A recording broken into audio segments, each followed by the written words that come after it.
दिल्ली दंगों के घाव आप सबको याद होंगे। याद होगा परवेश वर्मा, कपिल मिश्रा, अनुराग ठाकुर का नाम। उनके बयान भी याद होंगे। क्या कहा था कपिल मिश्रा ने? ट्रंप के जाने तक तो हम शांति से जा रहे हैं और सामने पुलिस अधिकारी खड़ा है, बगल में उनको खड़ा करके कह रहे हैं कि उसके बाद तो हम आपकी भी नहीं सुनेंगे। अनुराग ठाकुर क्या कह रहा था? देश के गद्दारों को गोली मारो डैश डैश डैश। परवेश वर्मा क्या कह रहा था? खुली किताब है, सोशल मीडिया पर वीडियो पड़ी है। लेकिन उसके बाद हुआ क्या? हमारे हिंदू भाई भी मारे गए, हमारे मुस्लिम भाई भी मारे गए। जो भाईचारे के साथ रहते थे, आम जनता, वो मारी गई और भाजपा वाले साइड हो गए भड़का करके एक दूसरे के खिलाफ। हिंसा करने वाले जिन्होंने हिंसा की थी वो भी पहचाने गए, वो भी जेल में गए। और दिल्ली पुलिस का क्या रवैया उस समय के ऊपर था, लोगों को, मुस्लिम समुदाय के लोगों को कूट कूट कर रोड के ऊपर उनको अधमरा करके उनसे वंदे मातरम जनगण मन गवाया जा रहा था। वो वीडियो आई थी ना सोशल मीडिया के ऊपर, सीसीटीवी फुटेज को दिल्ली पुलिस तोड़ रही थी। किसके आदेश पर कर रही होगी? ये सब कुछ हो रहा था। तो दंगों के बाद जो केस बनाए गए होंगे, लोगों के ऊपर मुकदमे दर्ज किए गए होंगे, उसमें ज़्यादातर किस समुदाय के होंगे? मुस्लिम समुदाय के होंगे। एक्सपेक्टेड है। काफ़ी बार हिंसा और दंगों में हम देख चुके हैं। इसी प्रकरण में काफ़ी बड़ी संख्या में मुसलमानों का आरोपी बनाया गया था। और आज खबर आपकी स्क्रीन पर, खबर देख लीजिए। दिल्ली दंगों के आरोपी 6 मुसलमानों को बाइज्जत बरी कर दिया गया है। लल्लन टॉप ने यह खबर प्रकाशित की है और इस वक्त की बड़ी खबर है। आज ही ये खबर आई है कि दिल्ली दंगों के आरोप में फंसाए गए 6 मुसलमानों को कोर्ट ने बाइज्जत बरी करवा दिया है। और जो गवाह बनाए गए थे, गवाह किसी भी आरोपी को सीसीटीवी फुटेज जो बेसमेंट में लाई गई थी कि इसमें ये आरोपी दिख रहे हैं इसलिए हमने इनको गिरफ्तार किया है, उनका मेल ही नहीं हो पाया। गवाह पहचान ही नहीं पाए आरोपियों को। कब दिल्ली दंगे हुए थे और आज ये जजमेंट आ रहा है। मुझे बताइए, इनके वो कीमती साल कौन लौटाएगा? और जिन पुलिस अधिकारियों ने फर्जी मुकदमा बनाया है, क्या उनको यूं ही छोड़ देना चाहिए? सबसे बड़ा पेंच तो यही है। इस देश में पुलिस प्रशासन इतने गंदे गंदे कामों को अंजाम देता है और कोर्ट उसको बाइज्जत बरी कर देता है। तो गृह मंत्री अमित शाह से पूछिए कि वो पुराने किताबों का नाम नया तो कर दिए, लेकिन पुलिस का स्क्रू टाइट करने के लिए उनके अनुसार सरकार जैसे चाहे वैसे ही तुम केस मंड दो। उनके अंदर का वर्दी से बाहर निकल कर फर्जी हिंदू तो बाहर आता है और वो मुसलमानों को जेल में ठूस देते हैं, उनको सड़ाया जाता है और बाद में कोर्ट उनको बरी कर देता है। तो उन पुलिस वालों के ऊपर कार्रवाई क्या हो? इतने दिन तक ही जितने दिन तक इन मुसलमानों को फर्जी केस में जेल में रखा गया है, क्या उन पुलिस वालों को जेल में नहीं सड़ाना चाहिए? उतना नहीं सड़ाओ तो कम से कम उसके आधे सालों तक तो सड़ाओ, एक नज़ीर तो पेश करो। लेकिन नहीं, सिर्फ डरा दिया जाता है या थोड़ा सा धमका भी दिया जाता है, छोटी डांट लगाई दी जाती है और बाद में कह दिया जाता है हो ही जाता है ऐसा, तो पुलिस को हम सज़ा देंगे तो पुलिस वाले केस करने से डर जाएंगे। लेकिन इस एवज में वो गलत कामों को भी तो अंजाम दे रहे हैं ना। तो मंजर याद कर लीजिए ना, कौन थे असल आरोपी, दंगा किसने भड़काया और सरकार किसकी थी और कितने पतले कॉर्नर से वो निकल गए। उनके ऊपर कार्रवाई क्यों नहीं हो रही है? आम हिंदू और मुसलमान मारे गए, क्या उनकी जान की कीमत नहीं थी? आज उन्हीं मुसलमानों से, हिंदुओं के घर वालों से जाकर पूछो जिनके बच्चे चले गए, जिनके बुजुर्ग चले गए। वो कहते हैं कि दंगे नहीं होने चाहिए, हमें तो पता ही नहीं था, हम तो काम से लौट रहे थे, हम तो पड़ोस में जा रहे थे, भीड़ ने हमें हथिया लिया और हमारे बच्चे को, बाप को, सबको मौत के घाट उतार दिया गया। वो घाव हरे रहेंगे। जिस घर के ऊपर ताला लग गया, जिसका बेटा चला गया, उनके माँ बाप, मुझे बताइए कब तक, जब तक आखिरी सांस चलेगी तब तक वो उन्हें भूल नहीं पाएंगे। लेकिन जिनका संलिप्तता ही नहीं थी और जो असल गुनहगार थे उनके ऊपर एक्शन नहीं हो रहा है और बेगुनाहों को सज़ा देने के लिए कोर्ट में पेश कर दिया गया, जेल में भी ठूसा गया और आज ये समीकरण सामने आ रहे हैं।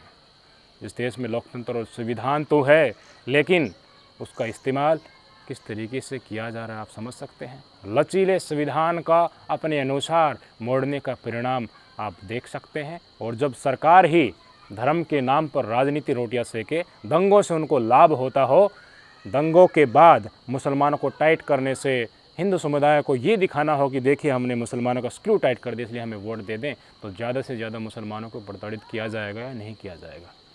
गलती सिस्टम से पहले सरकार की ही है। अगर सरकार को फ़ायदा पहुंच रहा है हिंदू मुसलमान करने से, दंगे करवाने से, हिंदू और मुसलमानों को मरवाने से उससे वोट निकलता है। हिंदू डरता है दंगों से और डर कर बीजेपी को वोट देता है, तो इसी को आजमाया जाता है।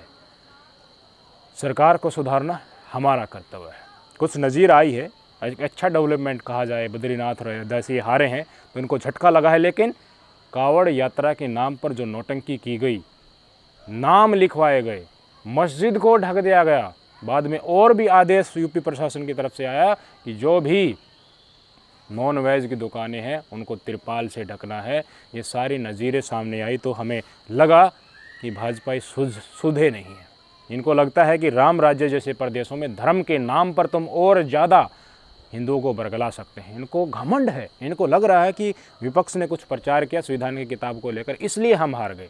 ये स्वीकार नहीं कर रहे हैं कि देश की जनता ने इनकी धर्म और नफरत की राजनीति को नकार दिया है, इसलिए एक और झटका चाहिए। जिस तरह से ये बयानबाजी देते थे ना, बाबरी तो झांकी है, उसके बाद थोड़ी और समीकरण बाकी है, एक झटका और दो, तो इनको देश की जनता को इनकी नफरत की राजनीति को एक और झटका देने की ज़रूरत है।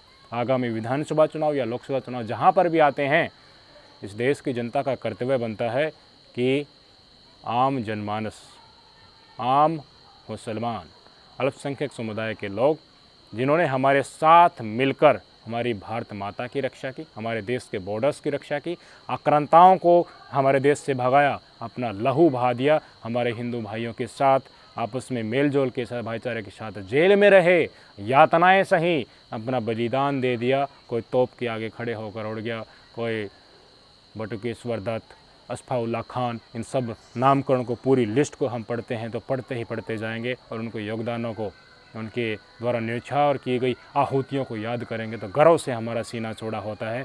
उसी भावनाओं को आज हमारे मन में संजो के रखने की ज़रूरत है। लेकिन कोई है जो इस धर्म की राजनीति को, नफरत की राजनीति को परमानेंट करना चाहता है, नहीं निकलने देना चाहता, इसलिए वो अब हमारे त्योहारों को टारगेट करने लगे हैं। कावड़ यात्रा के जरिए योगी प्रशासन ने ये दिखाने की कोशिश की कि देखिए असल हिंदुओं के हकदारों के रक्षक तो हम ही हैं। मुझे बताइए, हेलीकॉप्टर से आप पुष्प वर्षा कर रहे हैं, वो कावड़ियों के ऊपर गिरेंगे या कहीं और गिरेंगे, और उससे लाभ क्या है? उससे खर्चा कितना होता है सरकारी संपत्ति का और सरकारी पैसे का?